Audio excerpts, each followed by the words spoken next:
Viewers break तो बाद तुहाडा स्वागत है जी डॉक्टर साहब। हुण असीं अपने दर्शकों वालों आईयां ईमेल मैसेज नूं पढ़ना शुरू करते हैं जी। साडी पहली ईमेल आई है इंडियाना तो वीर अमृतपाल सिंह जी दी। ਇਹ ਲਿਖਦੇ ਹਨ, ਪਿਆਰੇ ਸਤਿਕਾਰਯੋਗ ਡਾਕਟਰ ਸਾਹਿਬ ਜੀ, ਟੀਵੀ 84 ਤੇ ਤੁਹਾਡਾ ਸ਼ੋਅ ਦੇਖਣਾ ਸਿਰਫ ਇੱਕ ਮਾਣ ਵਾਲੀ ਗੱਲ ਹੀ ਨਹੀਂ ਬਲਕਿ ਵਡਿਆਈ ਵਾਲੀ ਗੱਲ ਹੈ। ਤੁਹਾਡੇ ਵੱਲੋਂ ਅੱਡ-ਅੱਡ ਮੁੱਦਿਆਂ ਤੇ ਵਿਚਾਰ ਕਰਨ ਲੱਗਿਆਂ ਪੁਰਾਤਨ ਇਤਿਹਾਸ ਅਤੇ ਅਜੋਕੀ ਸਿੱਖ ਸਥਿਤੀ ਦਾ ਮੁਕਾਬਲਾ ਕਰਨਾ ਬੜਾ ਲਾਸਾਨੀ ਹੁੰਦਾ ਹੈ। ਮੇਰੇ ਮਾਤਾ ਜੀ ਤੇ ਪਿਤਾ ਜੀ ਤੁਹਾਡੇ ਸ਼ੋਅ ਨੂੰ ਰੋਜ਼ਾਨਾ ਨੇਮ ਨਾਲ ਵੇਖਦੇ ਹਨ। ਅਮਰੀਕਾ ਦੀਆਂ ਸੜਕਾਂ ਤੇ ਮੇਰੇ ਵਾਂਗ ट्रक चलाने वाले मेरे अनेकों साथी तोड़े बड़े जबरदस्त प्रशंसक यानी कि फैन हैं। मेरा सवाल है कि असी अपनी अगली पीढ़ी नूं प्रकाश चंद बादल बारे किवें बयान करिए। मेरा दूसरा सवाल है कि कदी सिखां ने अमरीका के सेंटरां तक सिख मसलियां संबंधी लॉबी की है? जी डॉक्टर साहब।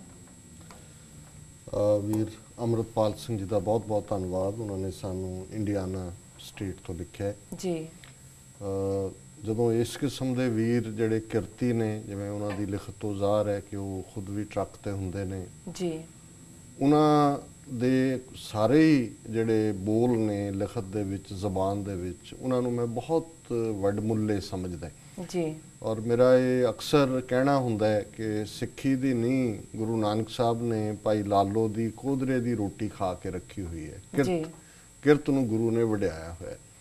और यही गुरु नानक साहब का फरमान भी है, घाल खाए किछ हथों दे नानक राह पछाणे से, कि जेड़े घालना की कमाई खांदे ने ते उस नूं भी लोड़वंदां दे नाल वंडदे ने, शेयर करदे ने, उन्हां दे लई रब दा दरवाज़ा खुलदा है। उही रब दी दरगाह दे उत्ते सिजदा करन दा मान हासिल करदे ने जी। सो साडा सरमाया, साडी पूंजी और इन्हां सारे 25-30 सालां दे पंथक जीवन च इस धरती ते रहिंदे आ मैं इन्हां ही वीरां भैणां नूं सब तो ज़्यादा अपना सहारा भी समझदा, कॉज दे जिहड़ी है बैकबोन भी समझदे जी। सो बहुत बहुत धन्नवाद। जिवें उन्होंने कहा कि भी साडे जिहड़े, मैं तां उन्हां नूं इह ट्रक कहंदे ने, मैं अरबी घोड़े कहंदा। मैं कई वार ਜਦੋਂ ਕੋਈ ਅਮਰੀਕਨ ਕਹਿੰਦਾ ਹੈ ਕਿ ਵੀ ਸਿੱਖ ਜਿਹੜੇ ਨੇ ਉਹ ਟੈਕਸੀ ਜਾਂ ਟਰੱਕ ਜਾਂ ਦੂਜੇ ਵਾਈ ਡੂ ਦੇ ਪ੍ਰੈਫਰ ਜੀ, ਮੈਂ ਕਿਹਾ ਜੀ ਅਸੀਂ ਆਪਣੇ ਜ਼ਮਾਨੇ ਦੇ ਧੁਰੰਦਰ ਘੋੜ ਸਵਾਰ ਸੀ ਤੇ ਇਹ ਅੱਜ ਦੇ ਘੋੜੇ ਨੇ। ਸੋ ਮੈਂ ਕਿਹਾ ਕਿ ਸਿੱਖ ਆਜ਼ਾਦ ਰਹਿਣਾ ਹੈ। ਆਜ਼ਾਦੀ ਜਿਹੜਾ ਫੀਅਰਸਲੀ ਇੰਡੀਪੈਂਡੈਂਟ ਉਹਦਾ ਮਾਈਂਡ ਸੈਟ ਹੈ, ਉਹਨੂੰ ਨੌਕਰੀਆਂ ਨਾਕਰੀਆਂ ਬਹੁਤੀਆਂ ਪਸੰਦ ਨਹੀਂ ਹੈ ਜੀ। ਤੇ ਜਿਵੇਂ ਘੋੜੇ ਤੇ ਚੜ੍ਹ ਕੇ ਸਿੱਖ ਜਮਰੌਦ ਤੱਕ ਜਾ ਪਹੁੰਚਦੇ ਸੀ,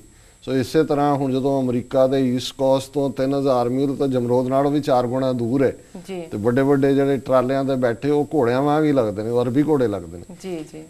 ਸੋ ਇਹ ਸਾਡੀ ਜਿੱਥੇ ਫੀਅਰਸਲੀ ਇੰਡੀਪੈਂਡੈਂਟ ਸਪਿਰਿਟ ਹੈ, ਉੱਥੇ ਖਤਰਿਆਂ ਨਾਲ ਖੇਡਣਾ ਵੀ ਜੀ ਸਭ ਤੋਂ ਜ਼ਿਆਦਾ ਰਿਸਕੀ ਕੰਮ ਜਿਹੜਾ ਹੈ ਇਹ ਡਰਾਈਵਿੰਗ ਦਾ ਹੁੰਦਾ ਹੈ। ਸੋ ਜਿਹੜੇ ਵੀ ਟੈਕਸੀਆਂ ਤੇ ਟਰੱਕਾਂ ਤੇ ਆਪਣੀ ਕਿਰਤ ਕਰਦੇ ਨੇ, ਕਈ ਵਾਰ ਹਫਤਾ ਪਰਿਵਾਰਾਂ ਨੂੰ ਨਹੀਂ ਮਿਲਦੇ, ਜਦੋਂ ਤੱਕ ਆਉਂਦੇ ਨੇ ਵਾਪਸ। ਇਹ ਬਹੁਤ ਜੋਖਮ ਵਾਲੀ ਗੱਲ ਹੈ, ਪਰ ਕਿਉਂਕਿ ਵਿਸ਼ਵਾਸ ਕਿਰਤ ਦੇ ਵਿੱਚ ਹੈ, ਫਿਰ ਇਸ ਚੋਂ ਅੱਗੇ ਵੀ ਪ੍ਰੋਗਰੈਸ ਕਰਦੇ ਨੇ ਜੀ। ਉਹਨਾਂ ਦੇ ਮਾਤਾ ਜੀ, ਪਿਤਾ ਜੀ, ਉਹਨਾਂ ਨੂੰ ਵੀ ਮੈਂ ਸੈਲੂਟ ਕਵਾਂਗਾ, ਸਤਿ ਸ੍ਰੀ ਅਕਾਲ, ਪ੍ਰਣਾਮ, ਫਤਿਹ ਜੀ।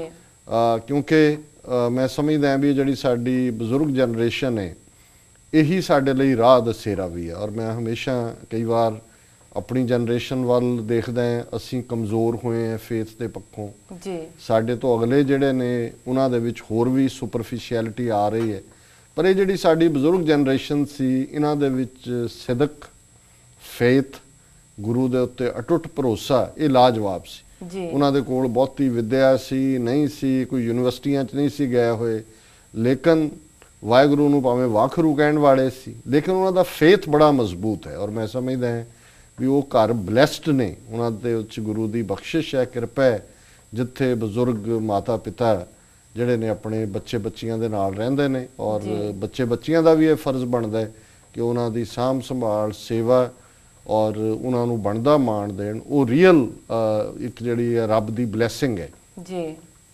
उन्हां दे सवाल जिहड़े ने दो ने। पहला तो उन्होंने यही कहा भी असीं अपनी अगली पीढ़ी नूं प्रकाश चंद बादल बारे किवें दसीए। सो दसदा तुसीं दित्ता कि भी चंद है, चंद भी उन्हां दा ही है, भावें उन्हां दा 14वीं दा चंद है, साडे लई तां मस्सिया है जी। सो तुसीं सिंह किसे तो खो लैंदे हो तां सिंह तो वड्डा कोई लकब नहीं है, ते जदों सिੱਖੀ गवाच जाती है सिंह दा मान खत्म हो जाता है। सो मैं समझदा भी हर कौम दे इतिहास च इस किस्म दे पात्र जिहड़े ने उन्हां नूं नफरत दे नाल, ਉਹਨਾਂ ਨੂੰ ਗਿਲਾਨੀ ਦੇ ਨਾਲ, ਨੈਗੇਸ਼ਨ ਦੇ ਨਾਲ ਯਾਦ ਕੀਤਾ ਜਾਂਦਾ ਹੈ। ਅਸੀਂ ਗੰਗੂ, ਚੰਦੂ, ਲਖਪਤ, ਜਸਪਤ, ਹੁਣ ਉਹਨਾਂ ਨੂੰ ਸਾਨੂੰ ਨਹੀਂ ਪਤਾ ਵੀ ਉਹਨਾਂ ਦੇ ਪਿਓ ਕੌਣ ਸੀ, ਮਾਂ ਕੌਣ ਸੀ, ਕਿੱਥੋਂ ਆਏ ਸੀ, ਲੇਕਿਨ ਉਹਨਾਂ ਦੀਆਂ ਕਰਤੂਤਾਂ ਕਰਕੇ ਹੁਣ ਜੇ ਉਹਦਾ ਨਾਂ ਗੰਗਾਧਰ ਕੌਲ ਵੀ ਸੀ ਤਾਂ ਅਸੀਂ ਉਹਨੂੰ ਗੰਗੂ ਹੀ ਕਹਿੰਦੇ ਹਾਂ। ਉਹ ਲਖਪਤ ਰਾਏ ਬਣਿਆ ਹੋਇਆ ਸੀ, ਲੱਖੂ ਕਹਿੰਦੇ ਹਾਂ, ਜੱਸੂ ਕਹਿੰਦੇ ਹਾਂ। ਸੋ ਇਹੀ ਸ਼ਬਦ ਇਸੇ ਤਰ੍ਹਾਂ ਇਸਲਾਮ ਦੀ ਹਿਸਟਰੀ ਹੈ ਕਿ ਜੇ ਕਿਸੇ ਨੇ, ਜਿਵੇਂ ਯਜ਼ੀਦ, ਉਹ ਕਬੀਲਾ ਸੀ ਜਿਨ੍ਹਾਂ ਨੇ ਬਿਟਰੇ ਕੀਤਾ, ਜਿਨ੍ਹਾਂ ਨੇ ਹਸਨ ਹੁਸੈਨ ਔਰ ਖ਼ਾਸ ਤੌਰ 'ਤੇ ਹੁਸੈਨ ਨੂੰ ਮਾਰਨ ਦੇ ਵਿੱਚ ਰੋਲ। ਕੋਈ ਮੁਸਲਮਾਨ ਆਪਣੇ ਬੱਚੇ ਦਾ ਨਾਮ ਮੇਲ ਕੋਈ ਯਜ਼ੀਦ ਨਹੀਂ ਰੱਖਦਾ ਜੀ। ਇਸੇ ਤਰ੍ਹਾਂ ਹਜ਼ਰਤ ਅਲੀ ਦੇ ਖਿਲਾਫ ਜਿਹੜਾ ਬੁਗਦੇ ਮਾਵੀਆ ਇੱਕ ਸ਼ਬਦ ਇਸਤੇਮਾਲ ਹੁੰਦਾ ਹੈ, ਉਸ ਨੂੰ ਜਦੋਂ ਕਿਸੇ ਨੂੰ ਕਹਿਣਾ ਹੋਏ ਕਿ ਜੀ ਇਹ, ਉਹ ਕਹਿਣਗੇ ਹੁੱਬੇ ਅਲੀ ਨਹੀਂ ਹੈ, ਇਹ ਬੁਗਦੇ ਮਾਵੀਆ ਹੈ, ਕਿ ਵੀ ਇਹ ਉਹਦੇ ਨਾਲ ਨਫ਼ਰਤ ਹੈ, ਅਲੀ ਦੀ ਮੁਹੱਬਤ ਨਹੀਂ ਹੈ। ਇਹ ਸ਼ਬਦ ਵਰਤੇ ਜਾਂਦੇ ਨੇ ਜੀ। ਸੋ ਇਸੇ ਤਰ੍ਹਾਂ ਯਹੂਦੀਆਂ ਦੇ ਵਿੱਚ ਇੱਕ ਕਰੈਕਟਰ ਸੀ ਜਿਹਨੇ ਜੀਸਸ ਕ੍ਰਾਈਸਟ ਦੇ ਨਾਲ ਬਿਟਰੇ ਕੀਤਾ ਹੈ। ਜਿਹੜਾ ਕ੍ਰਿਸਚਨ ਵਰਲਡ ਹੈ, ਉਹ ਜਦੋਂ ਜੂਡਨ ਸ਼ਬਦ ਵਰਤਿਆ ਜਾਂਦਾ ਹੈ, ਜੂਡਨ ਸੀ ਜਿਹਨੇ ਜਾ ਕੇ ਖਬਰ ਦਿੱਤੀ ਸੀ ਕਿ ਜੀਸਸ ਇੱਥੇ ਹੈ, ਲੁਕਿਆ ਹੋਇਆ ਹੈ, ਜਦ ਫੜਵਾਇਆ ਸੀ ਜੀ। ਉਹ ਮਤਲਬ ਅੱਜ ਵੀ ਜੂਡਨ ਸ਼ਬਦ ਇੱਕ ਨਫ਼ਰਤ ਦਾ ਸੂਚਕ ਹੁੰਦਾ ਹੈ। ਸੋ ਅਸੀਂ ਸਮਝਦੇ ਹਾਂ ਵੀ ਇਹੀ ਹੋਏਗਾ ਮੁੜ ਕੇ, ਜੋ ਜੇ ਇਹਦੀਆਂ ਕਰਤੂਤਾਂ ਨੇ।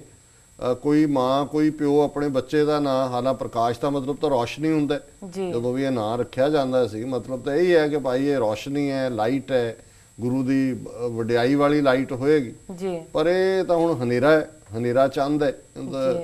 ਸੋ ਮੇਰਾ ਖਿਆਲ ਹੈ ਕਿ ਵੀ ਇਸ ਤੋਂ ਵੱਧ ਕੇ ਹੋਰ ਤੁਸੀਂ ਬੱਚਿਆਂ ਨੂੰ ਕੀ ਦੱਸ ਸਕਦੇ ਹੋ। ਬਟ ਇਹ ਆਟੋਮੈਟਿਕਲੀ ਇਤਿਹਾਸ ਦੇ ਵਿੱਚ ਜਿਹੜਾ ਕੌਣ ਹੀਰੋ ਹੈ ਤੇ ਕੌਣ ਜ਼ੀਰੋ ਹੈ, ਕੌਣ ਨਾਇਕ ਹੈ, ਕੌਣ ਖਲਨਾਇਕ ਹੈ, ਇਹ ਆਟੋਮੈਟਿਕਲੀ ਲੋਕ ਡਿਸਾਈਡ ਕਰ ਦਿੰਦੇ ਨੇ, ਹਿਸਟਰੀ ਡਿਸਾਈਡ ਕਰ ਦਿੰਦੀ ਜੀ।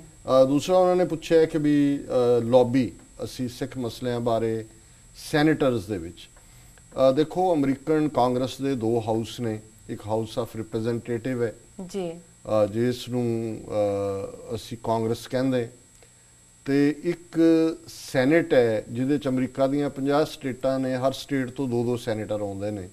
ਕਈ ਵਾਰੀ ਦੋਨਾਂ ਨੂੰ ਵੀ, ਹਾਊਸ ਆਫ ਰਿਪਰੈਜ਼ੈਂਟੇਟਿਵ ਔਰ ਸੈਨੇਟ ਨੂੰ, ਦੋਨਾਂ ਨੂੰ ਜੁਆਇੰਟ ਵੀ ਕਾਂਗਰਸ ਕਿਹਾ ਜਾਂਦਾ ਹੈ। ਸੋ ਉਹਦੇ 'ਚ ਜਿਹੜੀ ਬਹੁਤੀ ਕਾਰਵਾਈ ਹੈ ਮਸਲਿਆਂ ਨਾਲ ਸੰਬੰਧਿਤ ਜਾਂ ਜਿਸ ਆਵਾਜ਼ ਨੂੰ ਉਠਾਉਣਾ ਹੁੰਦਾ ਹੈ, ਉਹ ਹਾਊਸ ਆਫ ਰਿਪਰੈਜ਼ੈਂਟੇਟਿਵਸ ਦਾ ਕੰਮ ਹੁੰਦਾ, ਕਾਂਗਰਸਮੈਨਾਂ ਦਾ ਹੁੰਦਾ ਜੀ। ਸੈਨੇਟ ਜਿਹੜੀ ਹੈ ਉਹ ਖਾਸ ਮੁੱਦਿਆਂ ਤੇ, ਫੋਰਨ ਰਿਲੇਸ਼ਨਸ, ਬਜਟ ਪਾਸਿੰਗ, ਦੂਸਰਿਆਂ ਦੇ ਉੱਤੇ ਨੀਤੀ ਨਿਰਧਾਰਨ ਕਰਦੀ ਹੈ। ਹਾਲਾਂਕਿ ਸੈਨੇਟਰ ਬਹੁਤ ਪਾਵਰਫੁਲ ਹੁੰਦਾ ਹੈ ਔਰ ਹਰ ਸਟੇਟ 'ਚੋਂ 2-2 ਸੈਨੇਟਰ ਹੁੰਦੇ ਨੇ, 6 ਸਾਲ ਦੀ ਉਹਨਾਂ ਦੀ ਟਰਮ ਹੁੰਦੀ ਹੈ।